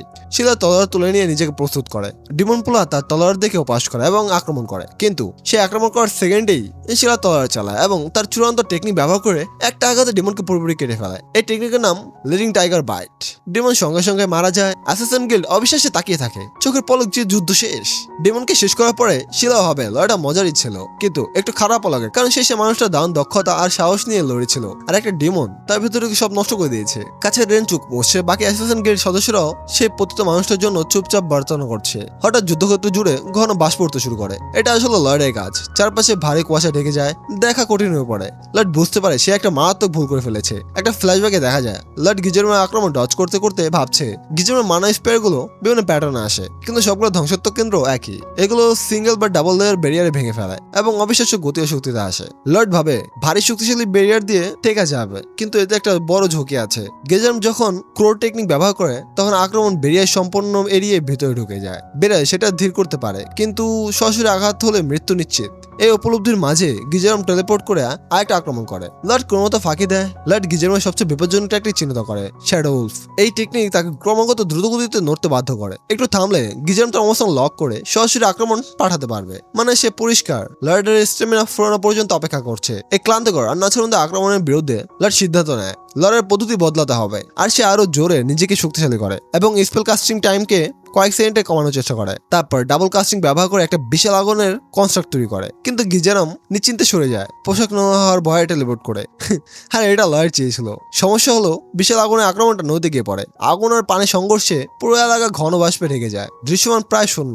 ওই যে আমরা বলছিলাম না বাষ্প হয়, এইটার কারণে হয়েছিল। লয়েড বেরিয়ে আসে, কাই টেকনিক চারপাশে অনুভব করতে শুরু করে। সে ভাবতে থাকে গিজারাম কিভাবে তার অবস্থান এত নির্ভুলভাবে বের করতে পারে। তখন সে মনে করে যে চিঠিটা তাদের কাছে এসেছিল সেটা নির্ভুলভাবে পৌঁছেছিল এমন একটা জায়গায় যা জেরের স্মৃতিতে আছে। এতে লয়েড বুঝতে পারে গিজারামকে আগে একটা জায়গায় চোখে দেখতে হয়, তারপর সে সেখানে টেলিপোর্ট করতে পারে। এখন বাষ্প তার দৃষ্টি ঢেকে দিয়েছে, সে সঠিকভাবে লয়েডকে টার্গেট করতে পারবে না। গিজারাম অপেক্ষায় আছে, ভাবছে বাষ্প সরে যাবে। হঠাৎ লয়েড তার পেছনে আবির্ভূত হয়। গিজারাম কিছু একটা ঠিক লাগছে না বলে টের পায়। কাউন্টার করার জন্য প্রস্তুত হতে হতে দেখে চারপাশে একাধিক লয়েড দাঁড়িয়ে আছে। লয়েড আর্থ ম্যাজিক দিয়ে বেশ কয়েকটা ডিকয় তৈরি করে তাকে আরো বিভ্রান্ত করতে। কোনটা আসল বুঝতে না পারে গিজারাম একটা লয়েডকে আক্রমণ করতে দেয়। সেটা ক্ষতি করলে বুঝতে পারে সে আসল লয়েড। গিজারাম কাউন্টার করে এবং লয়েডকে উপহাস করে, বলে আসল শরীর ঝুঁকিতে ফেলাটা বোকামি, কারণ সে অনায়াসে রিজনেট করে। ম্যাজিক আক্রমণ অকিছু আর ফিজিক্যাল আক্রমণ কাজ করে না যদি না ব্রেন বা হার্ট সম্পূর্ণ ধ্বংস না হয়। কিন্তু গিজারাম হঠাৎ বুঝতে পারে সে যাকে আক্রমণ করেছে সেটাও একটা ডিকয় ছিল, মানে লয়েড তার আসল তলোয়ার একটা পুতুল হাতে দিয়েছে। আসল লয়েড কোথায় সেটা অনিশ্চিত। গিজারাম অনুমান করে লয়েড নিশ্চয়ই এমন কোনো জায়গা আছে যেখান থেকে পুরো পরিস্থিতি পর্যবেক্ষণ করা যায়। সে উপরে তাকায়, তখন এই পাশ থেকে বিশাল আগুনের আক্রমণ এসে লাগে। লয়েড ক্রমাগত অবস্থান বদলাচ্ছে আর কপি তৈরি করছে, গিজারাম কারো বিভ্রান্ত করছে। গিজারাম রিজনেট করে, স্বীকার করে লয়েডের পরিকল্পনা তার ধারণার চেয়ে ভালো কাজ করেছে। তবু সে দেখায় দৃষ্টি ছাড়াও টেলিপোর্ট করতে পারে যদি সে নির্দিষ্ট গন্তব্য জানে। আর এইভাবে ওই যে চিঠিটা পাঠাইছিল, আমি একটু কনফিউজ ছিলাম, এখন ক্লিয়ার হলাম। যাই হোক, শ্যাডোল বাষ্পের কারণে নিউট্রালাইজ হয়েছে, কিন্তু লড়ার অনেক উপায় আছে তার কাছে। সে ট্রিপ বলে ওঠে এবং সব দলের উপর একসাথে বিশাল আক্রমণ ছাড়ে। এতে আসল লয়েড তার বেরিয়ে সক্রিয় করতে বাধ্য হয়, আর এতে তার অবস্থান প্রকাশ পেয়ে যায়। গিজারাম তখন ছুটে যায় এবং তাকে মারে বলে মনে হয়, কিন্তু এটাও আবার একটা ডিকয়। সে অবশেষে বুঝতে পারে লয়েডের কিছু ডিকয়ের মধ্যেও ব্যারিয়ার আছে। আসলটা বোঝা আরো কঠিন হয়ে পড়েছে। ডিকয় ভাঙতে ভাঙতে গিজারাম বুঝতে পারে সে একটা শিশুর বিরুদ্ধে এতটা ভাবছে, এটা লজ্জার। তবে লড়াইয়ে তাকে আগের চেয়ে অনেক বেশি রোমাঞ্চিত করছে। এই সময় লয়েড গোপনে গিজারামের টেলিপোর্টেশন ডিসপ্লের ভেতর দিয়ে কেটে যাওয়ার চেষ্টা করে। লড়াইয়ের মাঝখানে ম্যাজিক অ্যানালাইজ করার চেষ্টা, জেডও এটা করতে পারেনি। গ্রিম সতর্ক বলে এটা অসম্ভব, কিন্তু লয়েড পিছু হতে রাজি না। জেডে ম্যাজিক বোঝার সুযোগ সে ছাড়বে না। লয়েড ডিসপ্লের ভেতর প্রবেশ করে এবং জেড, রেন ও বাকিদের সাথে সংযুক্ত এই অদৃশ্য কিছু দৃশ্য দেখতে পায়। যা দরকার ছিল সেটা বুঝে নিয়ে সে স্পেলের জগৎ থেকে বেরিয়ে আসে, সব ডিকয় সরিয়ে নিজেকে প্রকাশ করে। গিজারাম লক্ষ্য করে লয়েড দীর্ঘ সময় অদৃশ্য ছিল, কোনো ব্যারিয়ার ব্যবহার করেনি। লয়েড বলে সে সব বুঝে গেছে।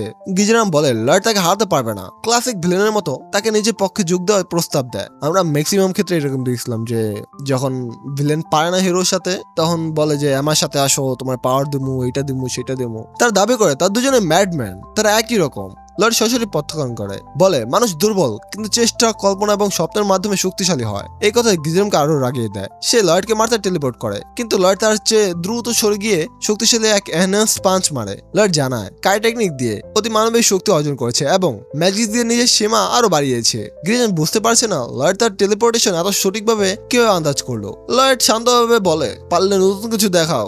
বলে তার টেকনিকগুলো শুধু ক্রো আর জেডের অ্যাবিলিটির উন্নত সংস্করণ মাত্র, মানে আপডেট ভার্সন। রাগে ফেটে পড়ে গিজারাম শেষ পর্যন্ত তার প্রকৃত শক্তি উন্মোচন করে। এটা হলো বায়ুমণ্ডলের সমস্ত মানার উপর সম্পূর্ণ নিয়ন্ত্রণ। সে পুরো এলাকার মানা একত্রিত করে একটা স্পিড বম্বে রূপ দেয়, এর নাম মর্টাল ডার্ক স্ফেয়ার। গিজারাম এই বিশাল মানা আক্রমণ ছাড়ে, এরপর অপ্রত্যাশিত কিছু ঘটে। মানাটা হঠাৎ শূন্য মিলিয়ে যায়, এটা লয়েডেরই কাজ।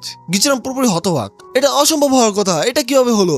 লয়েড গিজারামের নিজের শক্তির সাথে হুবহু একই ধরনের টেকনিক ব্যবহার করে সেটা মুছে দিয়েছে, মানে বিষ দিয়ে বিষ কাটে না, ওই রকম আর কি। লয়েড যখন নিজে একই ধরনের আক্রমণ দেখায়, পরিষ্কার হয়ে যায় তাদের মধ্যে পার্থক্য শুধু নামে, টেকনিকে না। লয়েড এই স্পিলে অনেক আগে থেকে জান এবং আগে থেকে অনেক কিছু মুছে দিতে ব্যবহার করেছে। একবার সে পরীক্ষা করেছিল দুটি একই ভয়েড টাইপ আক্রমণ মুখোমুখি হলে কি হয়। ফলাফল ছিল সম্পূর্ণ বিলুপ্তি। একই জিনিস এখানে ঘটলো, ওই যে লোহা দেয়া লোহা কাটে, বাংলা প্রবাদ আছে না, তেমনি। গিজারাম এই বাস্তবতা মেনে নিতে পারছে না, কিন্তু লয়েডের শক্তিশালী মানা বাইরে বেরোতে শুরু করে। এটা গিজারামের মধ্যে ভয় জাগায়, এমনকি গ্রিম অনুভব করে লয়েডের শক্তি কতটা অস্বাভাবিক। লয়েড একসাথে একাধিক ভয়েড আক্রমণ ছাড়ে। গিজারাম যেভাবে টেলিপোর্ট করুক বা পালানোর চেষ্টা করুক, ভয়েড তাকে অনুসরণ করে এবং প্রতিবারই তার গায়ে লাগে। একই সাথে অ্যালবার্ট আর ডায়ান বাষ্পের কারণে স্পষ্ট দেখতে পাচ্ছে না। তারা বুঝতে পারে র্যান তার প্রয়োজন অ্যাবিলিটি দিয়ে ডিমন সৈন্যদের দুর্বল করেছে। বাষ্প দুই পক্ষে দৃষ্টি ঢেকে রাখায় শিলা এই সুযোগে নির্ভুল আক্রমণ করে শিরোর সাহায্যে। রেন সবাইকে সতর্ক করে যে সে এখনো প্রয়োজন পুরোপুরি নিয়ন্ত্রণ করতে পারছে না, আর সে বন্ধুদের শেষ করতে চায় না। অ্যালবার্ট সন্দেহ করতে শুরু করে এই অন্ধকার আর বাষ্প স্বাভাবিক না, কারণ সকাল হয়ে যাওয়ার কথা এতক্ষণে। মূল যুদ্ধে ফিরে আসি। গিজারাম ভয়েডে গুবে টানা যাচ্ছে। ক্ষতি এত বেশি যে রিজার্ভেশন আর কুলিয়ে উঠতে পারছে না। তার মানা দ্রুত ফুরিয়ে যাচ্ছে। শেষ চেষ্টায় গিজারাম জেরে শরীর ছেড়ে যাওয়ার চেষ্টা করে, কিন্তু সেটা অবার্থ। ভয়েড তাকে সম্পূর্ণ আটকে ফেলেছে। মরিয়া এসে লয়েডকে ধোকানোর চেষ্টা করে, জেট সেজে অভিনয় করে, কিন্তু লয়েড কোনো প্রতিক্রিয়া দেখায় না। সে আরেকটা ভয়েড আক্রমণ ছাড়ে, গিজরামকে পুরোপুরি ভয়েডের মধ্যে বন্দী করে। গিজরাম সম্পূর্ণ মিলে যায়, অন্ধকার সরে যায়, সকাল আলো ফিরে আসে, লড়াই শেষ, ডিমনের পরিসমাপ্তি। শান্তির নামতে না নামতেই লয়েড একটা অপ্রত্যাশিত জিনিস লক্ষ্য করে। তার পেছনে জেটের আসল আত্মা প্রকাশ পায়। জেট কৃতজ্ঞতা জানায়, সে অবশেষে মুক্ত এবং শান্তিতে আছে। অন্ধকার সরে গেলে সবাই ভাবতে শুরু করে, লড়াই কি সত্যি শেষ? রেন জেটকে দেখে একটা পুরনো কথা মনে পড়ে যায়। জেট একটা ভবিষ্যবাণীর কথা বলেছিল। লয়েড জন্মের দিনই ঘটনাক্রমে একটা বিশাল ম্যাজিক অ্যাটাক ছেড়ে দিয়েছিল, যা প্রমাণ করে তার সম্ভাবনা কতটা ভয়ঙ্কর। জেট বিশ্বাস করত এই ধরনের কেউ একদিন তার উপরে চাপিয়ে দেওয়া কার্ডগুলো সরিয়ে দিতে পারবে। সেই সময় কেউ বিশ্বাস করে না, কিন্তু এখন তার কথাগুলো সত্যি বলে মনে হচ্ছে। অ্যাসাসিন গিল্ড এমনকি শপথ করেছিল, এই ভবিষ্যৎবাণী যদি সত্যি হয় তাহলে সারা জীবন লয়েডের সেবা করবে। এইসব মনে পড়ে রেন গভীরভাবে আবেগপ্রান্ত হয়ে পড়ে। পরে লয়েড জেটের একটা কবর প্রস্তুত করে, বাকিদের থেকে একটু আলাদা। ভয়েড পুরোপুরি গ্রাস করে ফেলেছিল, তাই শুধু একটা প্রতীকী চিহ্ন রাখা হয় তার বিলগিং এর কে। গ্রিম লয়েডের প্রশংসা করে ভয়েড ব্যবহার করে গিজারামকে পরাজিত করার জন্য। লয়েড ব্যাখ্যা করে জয় সম্ভব হয়েছে কারণ গিজারামের শ্যাডো উলফ ডিকোড করা হয়েছিল। লয়েড একটা স্পেল তৈরি করেছিল যা সক্রিয়ভাবে শ্যাডো উলফের অ্যাক্টিভেশন ডিটেক্ট করে এবং তার ভয়েডের সাথে লিঙ্ক করে। এতে গিজারাম যেখানে টেলিপোর্ট করো না কেন বাট সেখানে পৌঁছে যেত। লয়েড স্বীকার করে লয়েডের মাঝখানে এত শক্তিশালী স্পেল অ্যানালাইজ করা অত্যন্ত বিপজ্জনক ছিল, কিন্তু শুধু খাঁচারা করলে নিজেকে ক্ষমা করতে পারতো না। বলছিলাম একটা ম্যাডম্যান। সে আরো মনে করে শ্যাডো উলফ পরিষ্কার আর সুশৃঙ্খল মানের স্ট্রাকচার মনে হয় ইচ্ছাকৃত ভাবে সহজে পাঠ করার জন্য রাখা হয়েছিল। জেট মৃত্যুর আগে নিজে এটা ডিকোড করে রেখে গেছে, ইচ্ছে করে সমাধানটা পেছনে রেখে গেছে। রেন দূর থেকে এসব কথোপকথন শুনে এবং লয়েডের প্রতি আরো কৃতজ্ঞ হয়ে পড়ে। পর অ্যালবার্ট আসে এবং কবরের বিষয়ে জিজ্ঞেস করে। সে বলে অ্যাসাসিন গিল্ড তাকে জেডি গল্প বলেছে এবং কিভাবে তারা লয়েডের কাছে সাহায্য চেয়েছিল। অজান্তে একটা ডিমন জেডির শরীর দখল করেছিল। এবার লয়েডের প্রশংসা করে এবং ডিমনদের একা পরিচিত করার জন্য ধন্যবাদ দেয়, কিন্তু একসাথে বলে অ্যাসাসিন গিল্ডের সদস্যদের হেফাজতে নেওয়া হয়েছে। তাদের বিরুদ্ধে অভিযোগ হত্যা, একজন রাজপরিবারের সদস্যকে অপহরণ এবং লয়েডকে যুদ্ধে টেনে আনা। তারা এটা মেনে নিয়েছে এবং প্রায়শ্চিত্ত হিসেবে সারা জীবন লয়েডের সেবা করতে রাজি। অ্যালবার্ট দায়িত্ব লয়েডের হাতে দেয়, সতর্ক করে তার অধীনে থেকে যদি তার কোনো অপরাধ করে দোষ লয়েডের উপর পড়বে। অন্যদিকে শিলা আবারও রেনের সামনে পড়ে। রেন বলে সে লয়েডের সেবা করতে চায়, তার দয়া প্রতিদান দিতে। শিলা রাজি হয়, কিন্তু বলে কঠিন পরিশ্রম করতে হবে। সে আরো বলে পয়জন আর ওষুধ একই মুদ্রার দুই পিঠ। নিজের পয়জন বুঝলে আর বিশ্লেষণ করলে একদিন সে মানুষ বাঁচাতে পারবে ভয় পাওয়ার বদলে। এই কথা রেনের মধ্যে জীবনে প্রথমবার একটা আশার আলো জ্বালায়। সে লয়েডের সেবক হতে রাজি হয় এবং শিলার তত্ত্বাবধানে মেড হিসেবে ট্রেনিং শুরু করে। শেষমেশে লয়েডকে তার বাবা রাজার সামনে তলব করা হয়, কিন্তু অ্যালবার্ট আগে থেকে বেশিরভাগ পরিস্থিতি সামনে নিয়েছে। লয়েড কঠিন জিজ্ঞাসাবাদ থেকে রক্ষা পায়। সেই দৃশ্য লাইব্রেরিতে দেখা যায়। গ্রিম বই পরীক্ষা করছে আর লয়েড বাতাসে ভাসতে ভাসতে আরো ম্যাজিক বই পড়ছে। এখানে এই অ্যানিমেটা সমাপ্ত হয়। আর যারা এখন পর্যন্ত এই ভিডিওটা দেখতেছো তো অবশ্যই লাইক দিও এন্ড কমেন্টও বলো ভাই দেখছি, আর চ্যানেল সাবস্ক্রাইব করতে পারো, কারণ নেক্সট দেখি আরো ভালো কোনো অ্যানিমে আনা যায় কিনা। তো থাকো, খুদা হাফেজ।